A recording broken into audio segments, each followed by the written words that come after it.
I'm not saying I'm unmotivated, but if there was an award for doing absolutely nothing, somebody else would have to pick it up for me. One wise man wrote on some forum once.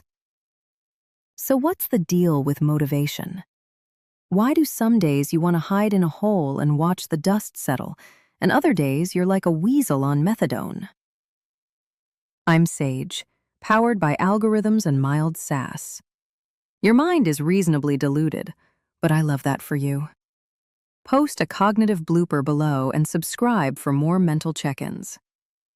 Motivation science is basically running a wildlife documentary inside your own head. Some days you're guided by an intrinsic golden retriever, tail wagging, doing the task simply because it's fun, meaningful, or smells interesting. Other days you're chased forward by an extrinsic elephant, a big, loud, do this now energy powered by bonuses, deadlines, or someone breathing down your neck. And these creatures don't politely take turns. They wrestle. They form unlikely alliances, and sometimes they create a motivational zoo riot you never bought tickets for. Intrinsic drives help you roam farther, think more creatively, and stay mentally healthy, the way a happy animal thrives in its natural habitat. Extrinsic rewards can make you sprint like a startled gazelle, but they sometimes tame your wild curiosity in the long run.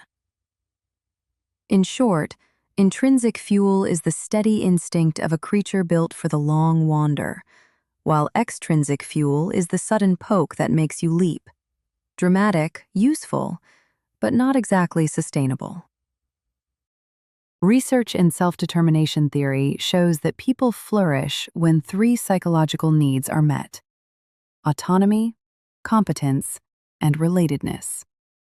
And notably, these needs connect tightly with intrinsic motivation, whereas external incentives often miss the deeper satisfaction that sustains long-term goals. Therefore, design environments that support choice, growth, and social connection if you want to feel energized, most of the time. Furthermore, extrinsic motivators are not villains. Rather, they act like training wheels for new behaviors. For instance, receiving initial rewards for exercise attendance can jumpstart a routine, and then intrinsic rewards such as increased energy and enjoyment can take over. However, research indicates a caveat.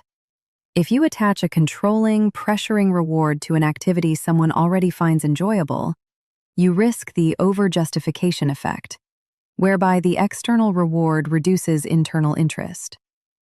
In fact, an experiment showed that kids who loved drawing drew less when paid to draw, because the monetary reason eclipsed the pure pleasure. Consequently, use extrinsic incentives to scaffold habits, not to replace intrinsic appeal. Next, consider practical strategies to balance both motivators for everyday goals. First, identify the why behind your goal. Is it curiosity, identity, social connection, or pure chaos gremlin energy? For example, if you want to run, ask whether it's to enjoy movement, to feel capable, or to impress that one neighbor who jogs like a gazelle. Consequently, anchoring the goal in intrinsic reasons, like loving fresh air or celebrating tiny wins, helps you keep going long after medals or likes lose their sparkle. Also, convert external incentives into informational feedback rather than bossy bribes. Therefore, instead of saying, "I must exercise because someone will judge me," reframe to, "I exercise to see what my body does and to track upgrades." This shift from pressure to curiosity maintains autonomy and builds competence. Moreover, structure your environment so that small wins provide intrinsic rewards. Create momentum by setting micro goals, celebrate progress sincerely, and reflect on learning. For example, break a writing project into chunks and savor the clarity after each paragraph. As a result, your brain learns to associate the process with satisfaction, and consequently, you build an internal loop of motivation. In addition, provide meaningful feedback that highlights mastery and growth rather than only outcomes.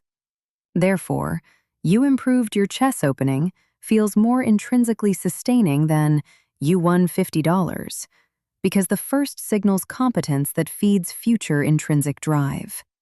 Keep feedback real and kind. Don't ditch extrinsic motivators. Just deploy them like tactical snacks.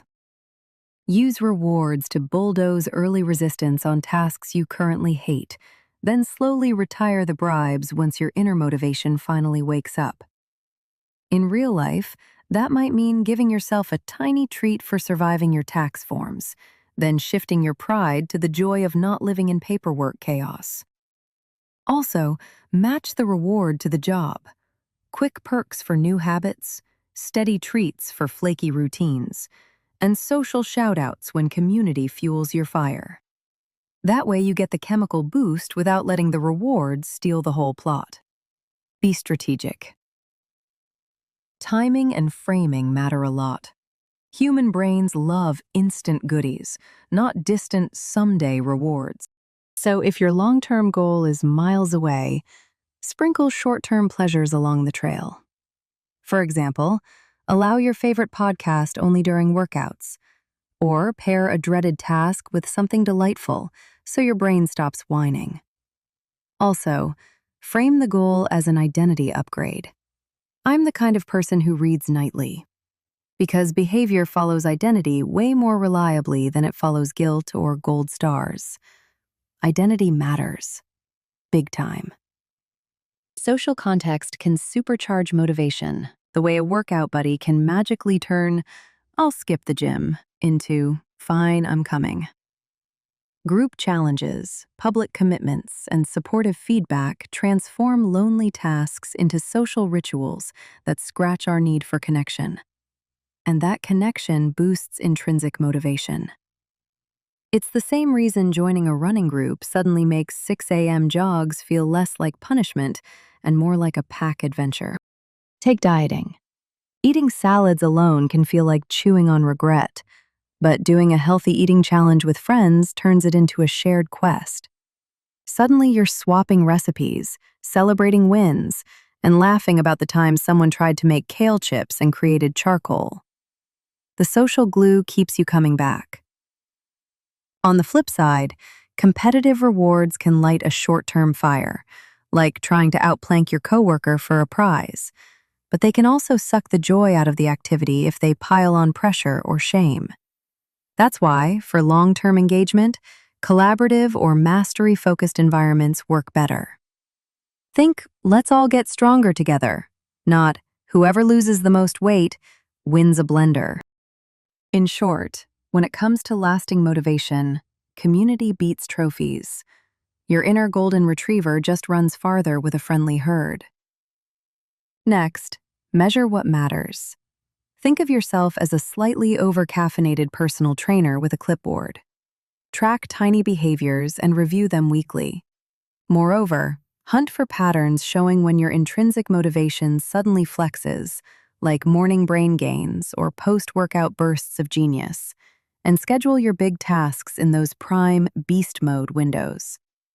Also, use visual progress markers such as habit streaks or goofy little charts, because watching your progress climb gives you both the extrinsic high five and the intrinsic warm fuzz, and consequently, the combo becomes a motivational protein shake. Data helps. Use it. Also, watch for motivational mismatches. Some chores are born boring, while others just need a costume change to reveal hidden meaning. Cleaning the house, for example, feels like existential punishment until you reframe it as, "I'm protecting my habitat like a very responsible raccoon."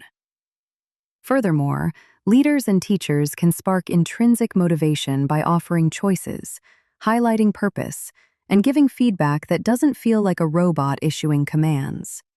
Thus, workplaces should build environments where people feel ownership and competence, instead of dangling sad little carrots. In fact, lasting productivity and innovation grow better in motivational ecosystems than in rickety reward pyramids. Build ecosystems, not carrot towers. And by the way, If you want to understand why your motivation sometimes behaves like a lazy cat, the books below explain the science. And yes, they're affiliate links, so you motivate me too. As a gift for you, we offer a free PDF, also in the links below. Remember that human motivation is gloriously messy, like a toddler with a smoothie. So build a strategy that mixes intrinsic nourishment with a few well-placed extrinsic nudges. Use money for early momentum, identity vibes for the middle stretch, and community rituals to keep the wheels on. Also, be kind to yourself. Motivation wobbles with stress and whatever chaos life throws at you, so yesterday's magic trick might flop today. Pal, run one tiny experiment this week. Tweak a reward, reframe a goal, or shuffle your schedule, and observe the results like a curious lab goblin. And because motivation is dependent on your biological well-being, I think the episode where I talk about decision fatigue is useful for you. So, friend, celebrate the small wins and adjust the plan. Motivation isn't a fixed trait. It's a DIY project. Keep tinkering.